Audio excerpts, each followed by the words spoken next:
Hello everyone, it's me Hare Krishna. Welcome to my channel. അപ്പോൾ കഴിഞ്ഞ വീഡിയോയിൽ നമ്മുടെ എൻട്രൻസിന്റെ കോർ സബ്ജക്റ്റ് ആയ ലീഗൽ ആപ്റ്റിറ്റ്യൂഡിന്റെ ഡീറ്റെയിൽ സിലബസ് ആണ് നമ്മൾ ഡിസ്കസ് ചെയ്തത്. അപ്പോൾ എല്ലാവരും അത് കണ്ടു എന്ന് വിചാരിക്കുന്നു.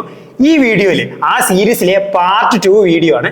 ഈ വീഡിയോയിൽ നമ്മൾ ഇംഗ്ലീഷിന്റെ ഡീറ്റെയിൽ സിലബസ് ആണ് നമ്മൾ നോക്കുന്നത്. അപ്പോൾ ഇംഗ്ലീഷിൽ 60 ചോദ്യങ്ങളായി മൊത്തം 180 മാർക്കാണ് ഉള്ളത്. അപ്പോൾ ലീഗൽ ആപ്റ്റിറ്റ്യൂഡ് കഴിഞ്ഞാൽ പിന്നെ ഏറ്റവും വെയിറ്റേജ് ഉള്ള ഒരു ഭാഗം എന്ന് പറയുന്നത് ഇംഗ്ലീഷാണ്. അപ്പോൾ ഇംഗ്ലീഷിൽ ഏറ്റവും കൂടുതൽ മാർക്ക് സ്കോർ ചെയ്യാൻ ശ്രമിക്കണം. അങ്ങനെ സ്കോർ ചെയ്താൽ മാത്രമേ നമുക്ക് എന്ത് ചെയ്യുള്ളൂ, ഉയർന്ന ഒരു റാങ്കിലേക്ക് എത്താൻ സാധിക്കുള്ളൂ. അപ്പൊ നമുക്ക് വിഷയത്തിലേക്ക് വരാം.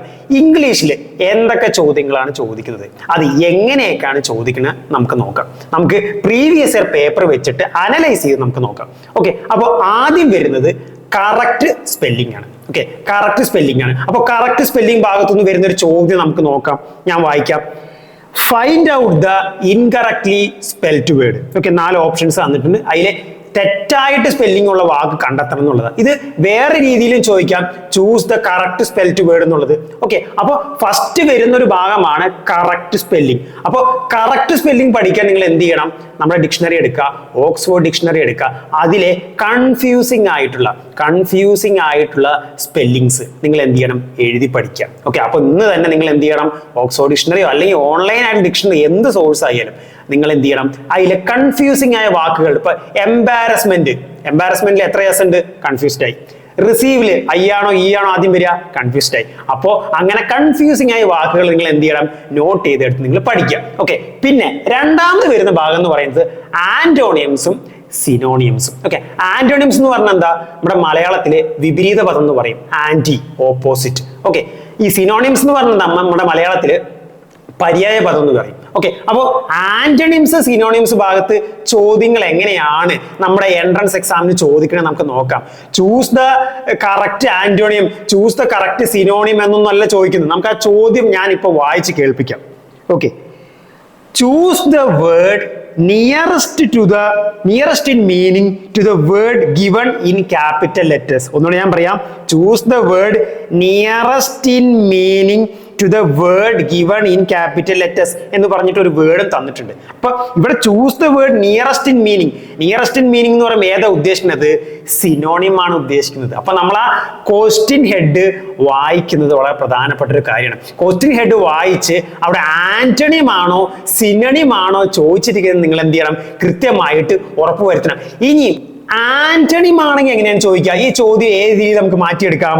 Choose the word nearest in the opposite എന്ന വാക്ക് ഉണ്ടാവും. അങ്ങനെ ഓപ്പോസിറ്റ് എന്ന വാക്ക് ആ ക്വസ്റ്റ്യൻ ഹെഡിൽ ഉണ്ടെങ്കിൽ അത് ആന്റണിം ആണ് ചോദിക്കുന്നത്. അപ്പോൾ പ്രത്യേകം ശ്രദ്ധിക്കണം, ഇംഗ്ലീഷ് ഭാഗം നമ്മൾ ആൻസർ ചെയ്യുമ്പോൾ ക്വസ്റ്റ്യൻ ഹെഡ് കൃത്യമായിട്ട് വായിക്കണം. ക്വസ്റ്റ്യൻ ഹെഡ് കൃത്യമായിട്ട് വായിച്ച് അത് എന്താണ് ഉദ്ദേശിക്കുന്നതെന്ന് നോക്കണം. അതുപോലെ തന്നെ എല്ലാ ഓപ്ഷൻസും വായിക്കണം.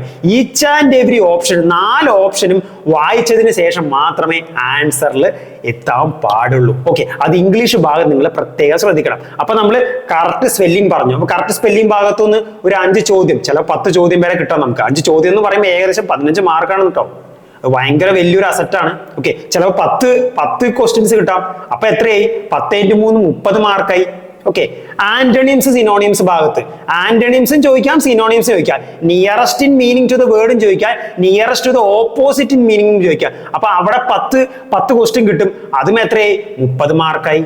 ഓക്കെ, ഇനി ആന്റണിംസ് സിനോണിംസ് നമ്മൾ എങ്ങനെ പഠിക്കും, നമ്മൾ ഇങ്ങനെ തന്നെ ഒരു ഓക്സ്ഫോർഡ് ഡിക്ഷണറിയോ അല്ലെ എന്തെങ്കിലും തരത്തിലുള്ള ഓൺലൈൻ സോഴ്സ് വഴി നിങ്ങൾ എന്ത് ചെയ്യണം, വേർഡ്സ് എടുക്കുക, വേർഡ്സ് നോട്ട് ചെയ്യുക, അതിന്റെ മീനിങ് നോട്ട് ചെയ്യുക. ഓക്കെ, അതുപോലെ തന്നെ വേർഡ്സ് നോട്ട് ചെയ്യുക, അതിന്റെ ഓപ്പോസിറ്റ് വേർഡ് നോട്ട് ചെയ്ത് പഠിക്കുക. നമുക്കറിയാം ഒരുപാട് എന്താ പറയാ വേർഡ്സ് നമ്മുടെ ഇംഗ്ലീഷ് ഓക്സ്ഫോർഡ് ഡിക്ഷണറിയിലുണ്ട്. ഓക്കെ, അപ്പൊ നമ്മൾ എപ്പോഴും ഡിസ്കറേജ്ഡ് ആവും. ഇപ്പൊ ഞാൻ പഠിച്ചതെന്ന് തന്നെ ചോദിക്കണം ഇപ്പൊ എന്താ നിർബന്ധമുള്ളത്, അല്ലെങ്കിൽ ഇത്ര അധികം വാക്കുണ്ട് എവിടുന്ന് വേണമെങ്കിലും ചോദിക്കാം. അതൊരിക്കലും നിങ്ങളെ എഫേർട്ടിനെ ബ്ലോക്ക് ചെയ്യരുത്. നിങ്ങൾ എഫേർട്ട് ഇടുക, മാക്സിമം വേർഡ്സ് പഠിക്കുക. എന്ന് ചിലപ്പോൾ പറയാൻ പറ്റില്ല, നമ്മൾ ഇന്നലെ എക്സാമിന്റെ തലേദിവസം പഠിച്ച സാധനം ആയിരിക്കും എന്ത് ചെയ്യുക, ചിലപ്പോൾ ക്വസ്റ്റ്യൻ പേപ്പറിൽ വന്ന് കിടക്കുക. ഓക്കെ, അപ്പോൾ ഈ ഡിപ്പെൻഡ്സ് ഓൺ ലക്ക്, ഈ depends on hard work. Okay, അപ്പൊ ഹാർഡ് വർക്ക് ചെയ്യുക, നിങ്ങൾ നിങ്ങളുടെ എഫേർട്ട് ഇടുക, ബാക്കിയൊക്കെ നമുക്ക് എന്ത് ചെയ്യാം, പിന്നീട് കാണാം. ഓക്കെ, അപ്പോൾ നിങ്ങൾ എന്ത് ചെയ്യണം, ഈ കറക്റ്റ് സ്പെല്ലിങ്ങും ആന്റോണിയം സിനോണിംസിനൊക്കെ നിങ്ങൾ എന്ത് ചെയ്യണം, ഡെയിലി നിങ്ങൾ എന്ത് ചെയ്യണം, ഒരു 10 വേർഡ്സ് വെച്ച് പഠിക്കുക. ഡെയിലി ഒരു 10 കറക്റ്റ് സ്പെല്ലിംഗ് വേർഡ്സും പഠിക്കുക, ഒരു 10 ആന്റോണിയം പഠിക്കുക, 10 സിനോണിയം. നമ്മൾ ആദ്യത്തെ 2 കഴിഞ്ഞ് നമുക്ക് direct and indirect speech. Okay, direct and indirect സ്പീച്ചിൽ ചോദ്യങ്ങൾ എങ്ങനെയാണ് ചോദിക്കുന്നുണ്ടാവുക, അത് വളരെ ഞാൻ ക്വസ്റ്റ്യൻ വായിക്കാം. ഞാൻ convert the sentence given in the question into indirect speech. ഒരു സെന്റൻസ് തന്നിട്ടുണ്ട്, അത് ഇൻഡയറക്റ്റ് സ്പീച്ചിലേക്ക് കൺവേർട്ട് ചെയ്യാം. വളരെ സിമ്പിൾ ആയിട്ടുള്ള ചോദ്യം. ഇനി ഇത് തിരിച്ചും ചോദിക്കാം, ഒരു ഇൻഡയറക്റ്റ് സെന്റൻസ് തന്നിട്ട് അത് ഡയറക്റ്റ് സെന്റൻസിലേക്ക് കൺവേർട്ട് ചെയ്യാനും ചോദിക്കും. ഓക്കെ, അപ്പൊ അവിടെയും ഒരു 10 ക്വസ്റ്റ്യൻസ് നമുക്ക് എക്സ്പെക്ട് ചെയ്യാം. 30 മാർക്സ്. ഓക്കെ, അപ്പൊ ഈ ഡയറക്റ്റ് സ്പീച്ചും ഇൻഡയറക്റ്റ് സ്പീച്ചൊക്കെ നമ്മുടെ അനിയന്മാരുടെ അനിയത്തിമാരുടെ ഒക്കെ ഇംഗ്ലീഷ് ടെക്സ്റ്റ് ബുക്കിൽ കിടക്കുന്നുണ്ട്, ഗ്രാമർ ടെക്സ്റ്റ് ബുക്കിൽ കിടപ്പുണ്ട്. അപ്പൊ അതൊക്കെ മറിച്ച് നോക്കുക. ബേസിക് ഗ്രാമർ ആണ്, അതൊക്കെ നിങ്ങൾ ചെയ്ത് പ്രാക്ടീസ് ചെയ്ത് പഠിക്കുക. ഓക്കെ, ഇനി അടുത്ത് എന്താണ്, കറക്റ്റ് സെന്റൻസ്. കറക്റ്റ് സെന്റൻസിൽ നിന്ന് വരുന്ന ചോദ്യങ്ങൾ എങ്ങനെയായിരിക്കും, ഒരു സെന്റൻസ് ഒരു മൂന്ന് പീസുകളായിട്ട് മുറിച്ചിട്ട് അതിലെ ഇൻകറക്റ്റ് സെന്റൻസ് ഏതാണ് സെലക്ട് ചെയ്യാൻ വേണ്ടി, അങ്ങനെയാണ് ഈ കറക്റ്റ് സെന്റൻസ്. അപ്പോൾ ഒരു സെന്റൻസ് ഒരു 3 മുറിച്ച് കൊടുത്തിട്ടുണ്ടാവും, അതിലെ ഇൻകറക്റ്റ് സെന്റൻസ് ഏതാണ് സെലക്ട് ചെയ്യാൻ വേണ്ടി. എന്റെ ക്വസ്റ്റ്യൻ ഹെഡ് വായിക്കാം, എങ്ങനെയാണ് നമ്മുടെ എക്സാമിന് വരുന്നത് നമുക്ക് നോക്കാം. A sentence is divided into 3 parts. A sentence is divided into 3 parts. Choose the incorrect part. Okay, ഒരു സെന്റൻസ് 3 മുറിച്ച് തന്നിട്ടുണ്ട്, അതിൽ ഇൻകറക്റ്റ് പാർട്ട് സെലക്ട് ചെയ്യണം. അപ്പൊ നമ്മൾ ഡയറക്റ്റ് സ്പീച്ച് ഇൻഡയറക്റ്റ് സ്പീച്ച് നോക്കി, കറക്റ്റ് സെന്റൻസ് നോക്കി. ഈ പിന്നെ വരുന്ന എന്താണ്, one word substitution. Okay, one word സബ്സ്റ്റിറ്റ്യൂഷനിൽ നിന്ന് എങ്ങനെയാണ് ചോദ്യങ്ങൾ വരിക. ഇപ്പൊ ഈ വൺ വേർഡ് സബ്സ്റ്റിറ്റ്യൂഷൻ എന്ന് പറഞ്ഞു കഴിഞ്ഞാൽ ഇങ്ങനെ ഒരു എക്സാമ്പിൾ ഞാൻ പറഞ്ഞുതരാം. ഇപ്പോ സ്റ്റഡി ഓഫ് ട്രീസ് എന്ന് പറഞ്ഞിട്ട് 4 വാക്കുകൾ തന്നിട്ടുണ്ടാവും. ഓക്കെ, സ്റ്റഡി ഓഫ് സെല്ല് ഒരു 4 വാക്കുകൾ തന്നിട്ടുണ്ടാവും. Okay, branches of biology. അങ്ങനെ അതായത് ഒരു വേർഡ് വെച്ച് സബ്സ്റ്റിറ്റ്യൂട്ട് ചെയ്യാൻ പറ്റുന്ന ചില ഇതുകളുണ്ട്. അതൊക്കെയാണ് ഈ വൺ വേർഡ് സബ്സ്റ്റിറ്റ്യൂഷനുകൾ ചോദിക്കുക. ഞാനൊരു അതിന്റെ ആ ഭാഗത്തുനിന്ന് വരുന്ന ഒരു ക്വസ്റ്റ്യൻ ഹെഡ് ഞാൻ വായിക്കാം. Find the nearest one word from the alternatives given below.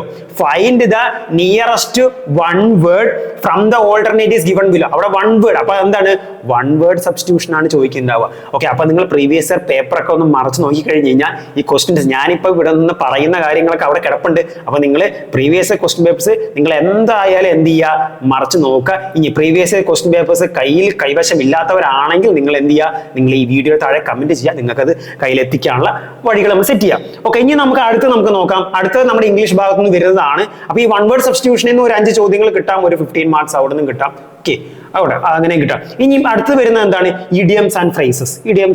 അപ്പോൾ ഇഡിയംസ് ആൻഡ് ഫ്രേസസ് നിങ്ങൾ എന്ത് ചെയ്യണം, നിങ്ങൾ നോട്ട് ചെയ്ത് പഠിക്കുക. ഡെയിലി ഒരു 5-10 ഇഡിയംസ് വെച്ച് നിങ്ങൾ ഇഡിയംസ് ഫ്രേസസ് നിങ്ങൾ എന്ത് വെച്ചാൽ പഠിക്കുക. ഓക്കെ, അത് ഡയറക്റ്റ് ചോദ്യം, അത് പ്രത്യേകിച്ച് ഒന്നും പറയേണ്ട ആവശ്യമില്ല. പിന്നെ വരുന്നത് ഫില്ല് ദ ബ്ലാങ്ക്സ് ആണ്. ഓക്കെ, ഫില്ല് ദ ബ്ലാങ്ക്സ് ചിലപ്പോൾ ഗ്രാമർ പാർട്ടൊക്കെ ആയിരിക്കും ഫില്ല് ദ ബ്ലാങ്ക്സ് വരുന്നുണ്ടാവുക. പിന്നെ വരുന്നത് പ്രിപ്പോസിഷൻ റൂൾസ് ഒക്കെ പഠിക്കുക. ഞാൻ പറഞ്ഞില്ലേ, അനിയന്മാരുടെ അനിയത്തിമാരുടെ ടെക്സ്റ്റ് ബുക്കിലൊക്കെ ഈ സാധനങ്ങൾ കിടപ്പുണ്ട്, മറിച്ച് നോക്കുക. സാധനം ഫ്രഷ് ആയിട്ട് കിടപ്പുണ്ട്. പ്രിപ്പോസിഷൻ ഭാഗത്ത് നിന്ന് ഒരു 5 ചോദ്യങ്ങൾ നമുക്ക് കിട്ടും. അപ്പൊ എത്രയേ, 15 മാർക്ക് അവിടെയും കിട്ടേ കേട്ടോ. ഇതൊരു വലിയൊരു സെറ്റ് മാർക്കാണ്. അപ്പോൾ കുറച്ച് ബേസിക് കാര്യങ്ങൾ നമുക്ക് ചെയ്യാൻ നമുക്ക് മനസ്സുണ്ടെങ്കിൽ, അത് കൺസിസ്റ്റന്റ് ആയിട്ട് ചെയ്യാൻ പറ്റുമെങ്കിൽ നമുക്ക് എന്ത് ചെയ്യാൻ പറ്റും, ഈ മാർക്കൊക്കെ നമുക്ക് പോക്കറ്റിലാക്കാൻ പറ്റും നമുക്ക്. പിന്നെ വരുന്നത് ജംബിൾഡ് സെന്റൻസിൽ ഭാഗത്ത് വരുന്ന ഒരു ക്വസ്റ്റ്യൻ ഞാൻ വായിക്കാം. ക്വസ്റ്റ്യൻ ഇങ്ങനെയാണ് വരുന്നത്. In the question, a sentence has been jumbled.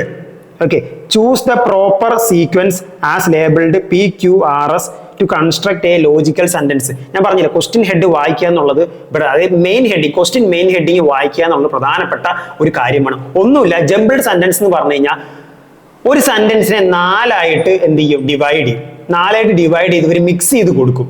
Okay, mix ചെയ്ത് കൊടുത്തിട്ട് നമ്മൾ എന്ത് ചെയ്യണം, ഈ സെന്റൻസിനെ അറേഞ്ച് ചെയ്യണം. ഇത്രയേ ഉള്ളൂ, വളരെ സിമ്പിൾ. അതാണ് ജംബിൾഡ് സെന്റൻസ് ഭാഗത്ത് വരുന്നത്. ഓക്കെ, പിന്നെ വരുന്നത് പാസേജ് ക്വസ്റ്റ്യൻസ് ആണ്. പാസേജ് ക്വസ്റ്റ്യൻ എന്ന് പറഞ്ഞാൽ വലിയൊരു പാസേജ് തന്നിട്ടുണ്ടാവും, എന്നിട്ട് എന്ത് ചെയ്യുക, ആദ്യം ചോദ്യങ്ങൾ ചോദിക്കുക. നമ്മൾ 10ാം ക്ലാസ്സിലും +2 ചെയ്തതാണ്. പാസേജ് ക്വസ്റ്റ്യൻ വലിയൊരു പാസേജ് തന്നിട്ടുണ്ടാവും, അല്ലെങ്കിൽ ഒരു ചെറിയൊരു പാസേജ് തന്നിട്ടുണ്ടാവും. ആ പാസേജ് നമ്മൾ എന്ത് ചെയ്യണം, ക്വസ്റ്റ്യൻസ് നമ്മൾ ആൻസർ. അപ്പൊ ഇംഗ്ലീഷ് ഭാഗത്തുനിന്ന് ഇത്രയൊക്കെ കാര്യങ്ങളാണ് നമ്മൾ ഡീറ്റെയിൽ ആയിട്ടുള്ള സിലബസ് നമ്മൾ ചെയ്യുന്നത്. നിങ്ങൾ പ്രീവിയസ് ഇയർ പേപ്പേഴ്സ് ഒക്കെ ഒന്ന് റെഫർ ചെയ്യുമ്പോൾ നിങ്ങൾക്ക് എന്ത് ചെയ്യുക, മനസ്സിലാവും നിങ്ങൾക്ക് എവിടെ നിന്നൊക്കെയാണ് ചോദിക്കുക എന്നുള്ളത്. ഓക്കെ, അപ്പോൾ വളരെ പ്രധാനപ്പെട്ടാണ്. ലീഗൽ ആപ്റ്റിറ്റ്യൂഡ് കഴിഞ്ഞാൽ പിന്നെ ഏറ്റവും അധികം വെയിറ്റേജ് ഉള്ള സബ്ജക്റ്റ് ആണ് ഇംഗ്ലീഷ്. അപ്പോൾ ഇംഗ്ലീഷ് അത്രയധികം ഫോക്കസ് കൊടുക്കണം.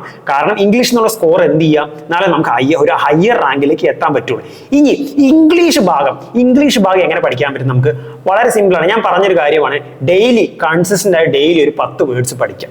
ഒരു 10 കറക്റ്റ് സ്പെല്ലിംഗ്, 10 ആന്റോണിംസ്, 10 സിനോണിംസ്, അതുപോലെ 10 ഇഡിയംസ് ആൻഡ് ഫ്രേസസ്. ഇത് ഡെയിലി ഒരു 10 എണ്ണം. ഇത് മിനിമം ഫിഗർ ആണ് ഞാൻ പറയുന്നത്. ഇതൊരു മിനിമം ഫിഗർ ആണ്. നിങ്ങൾക്ക് ഇതിൽ കൂടുതൽ ചെയ്യാൻ പറ്റുമെങ്കിൽ ചെയ്തോളൂ. ഇത്രയെങ്കിലും നിങ്ങൾ ചെയ്യാൻ ശ്രമിക്കുക. ഒരു 10 വേർഡ്സ് വെച്ച് ഡെയിലി പഠിച്ചാൽ തന്നെ ഒരു 30 ദിവസം നിങ്ങൾ കണക്കാക്കുക എത്ര വേർഡ്സ് ആയി. ഓക്കെ, അപ്പൊ നമ്മൾ പഠിച്ചതായിരിക്കും ചിലപ്പോൾ ക്വസ്റ്റ്യൻ പേപ്പറിൽ ഉണ്ടാവുക. അപ്പൊ എന്തായി, ബോണസായി നമ്മൾ അഡ്മിഷൻ കിട്ടി, ഗവൺമെന്റ് ലോ കോളേജിൽ നമ്മൾ കയറി നമ്മൾ. ഓക്കെ, അപ്പോൾ ഹാർഡ് വർക്ക് ചെയ്യുക, കൺസിസ്റ്റന്റ് ആയിട്ട് ഡെയിലി ചെയ്യാൻ ശ്രമിക്കുക. പിന്നെ ഒരു ചെയ്യേണ്ട ഒരു കാര്യം എന്ന് വെച്ചാൽ നമ്മുടെ അനിയന്മാരുടെ ടെക്സ്റ്റ് ബുക്കുകളൊക്കെ മറച്ചു നോക്കിയാൽ ഈ മേൽ പറയുന്ന സാധനങ്ങളെല്ലാം നല്ല രീതിയിൽ അവിടെ കിടപ്പുണ്ട്. അതൊക്കെ വായിച്ച് പ്രാക്ടീസ് ചെയ്യുക, ക്വസ്റ്റ്യൻസ് പ്രാക്ടീസ് ചെയ്യുക. ചുമ്മാ റൂൾസ് മാത്രം പഠിച്ചാൽ പോരാ. ഇംഗ്ലീഷിൽ ഇപ്പോൾ പ്രിപ്പോസിഷൻ റൂൾസ് മാത്രം പഠിച്ചാലൊന്നും ആൻസർ ചെയ്യാൻ പറ്റില്ല. റൂൾസ് പഠിക്കുന്നതിനൊപ്പം തന്നെ നിങ്ങൾ എന്ത് ചെയ്യണം, daily questions practice, daily question practice, DQP, daily question practice വളരെ പ്രധാനപ്പെട്ട. പ്രത്യേകിച്ച് ഇംഗ്ലീഷിൽ റൂൾസ് അറിഞ്ഞാൽ പോരാ, റൂൾസ് നിങ്ങൾ എന്ത് ചെയ്യണം, ക്വസ്റ്റ്യൻസ് ഇട്ട് നിങ്ങൾ എന്ത് ചെയ്യണം, പ്രാക്ടീസ് ചെയ്യണം. പിന്നെ അതുപോലെ തന്നെ നിങ്ങളുടെ വീട്ടിലെ ചേട്ടനും ചേച്ചിമാരുണ്ടാവും, PSC പഠിക്കുന്നവരുണ്ട്. PSC പഠിക്കുന്നവർക്ക് ഇംഗ്ലീഷ് പഠിക്കാനുണ്ട്. ഇംഗ്ലീഷിലെ ഗ്രാമർ പാർട്ട് അവർ വളരെ ഡെപ്ത് ആയിട്ട് പഠിക്കുന്നവരാണ്. അപ്പോൾ ചേട്ടനും ചേച്ചിമാർ PSC ആസ്പിരൻസ് ആയ ചേട്ടനും ചേച്ചിമാരൊക്കെ ഉണ്ടെങ്കിൽ അവരുടെ അടുത്ത് ചോദിച്ച് നിങ്ങൾക്ക് ഇത് പഠിക്കാവുന്നേ ഉള്ളൂ. ഓക്കെ, അവർ കൃത്യമായിട്ട് ഇത് പറഞ്ഞു തരാൻ പറ്റും. കാരണം അവർ വളരെ ഇൻ ഡെപ്ത് ആയിട്ട് ഈ സാധനങ്ങളൊക്കെ പഠിക്കുന്നതാണ്. ഓക്കെ, പിന്നെ അതുപോലെ തന്നെ അവരുടെ അടുത്ത് നമുക്ക് എന്ത് ചെയ്യാൻ പറ്റും, ക്വസ്റ്റ്യൻസ് പ്രാക്ടീസ് ചെയ്യാനുള്ള ക്വസ്റ്റ്യൻസും കാര്യങ്ങളൊക്കെ കിട്ടും. അപ്പൊ ഇങ്ങനെയാണ് നമുക്ക് എന്ത് ചെയ്യാൻ പറ്റുക, ഇംഗ്ലീഷ് പഠിക്കുക. നോർമലി ഇംഗ്ലീഷ് എന്നുള്ളത് കുട്ടികൾക്കിടയിലും അയ്യോ അത് എങ്ങനെ പഠിക്കും, എന്തൊക്കെ പഠിക്കും, എങ്ങനെ പഠിച്ചത് തലേ കയറോ, എനിക്ക് ഇംഗ്ലീഷിൽ ഞാൻ വീക്കാണ്, ഞാൻ മലയാളം മീഡിയമാണ് സാർ എന്നൊക്കെ പറഞ്ഞാൽ എനിക്ക് ഒരുപാട് കമന്റ്സ് വരാറുണ്ട്, എനിക്ക് DMs വരാറുണ്ട്. ഒന്നേ പറയാനുള്ളൂ, കൺസിസ്റ്റന്റ് ആയിട്ട് വർക്ക് ചെയ്യാൻ നിങ്ങൾക്ക് മനസ്സുണ്ടോ, പഠിക്കാനുള്ള ഒരു മനസ്സുണ്ടോ, ഈ മേൽ പറയുന്ന ഒബ്സ്റ്റക്കിൾസോ ഹേർഡിൽസോ ഒന്നും നിങ്ങൾക്ക് ഒരു പ്രശ്നമായില്ല. ഓക്കെ, അതൊരു എക്സ്ക്യൂസും അല്ല. ഓക്കെ, നിങ്ങൾ കൃത്യമായിട്ട് പഠിക്കാനുള്ള ഒരു മനസ്സുണ്ടായാൽ മതി. ആ മനസ്സുണ്ട് നിങ്ങൾ എന്തായാലും നിങ്ങൾ definitely results will come to. അപ്പൊ ഇത്രയും കാര്യങ്ങളാണ് ഈ വീഡിയോയിൽ പറയാനുള്ളത്. ഈ വീഡിയോയിൽ പറയുന്ന കാര്യങ്ങൾ നിങ്ങൾക്ക് തരുന്ന ഈ അപ്രോച്ച് ഒക്കെ നിങ്ങൾക്ക് ഹെൽപ്ഫുൾ ആയെങ്കിൽ ഉറപ്പായിട്ട് കമന്റ് ചെയ്ത് അറിയിക്കുക. ഓക്കെ, അപ്പോൾ അടുത്ത വീഡിയോയിൽ നമുക്ക് കാണാം. Thank you.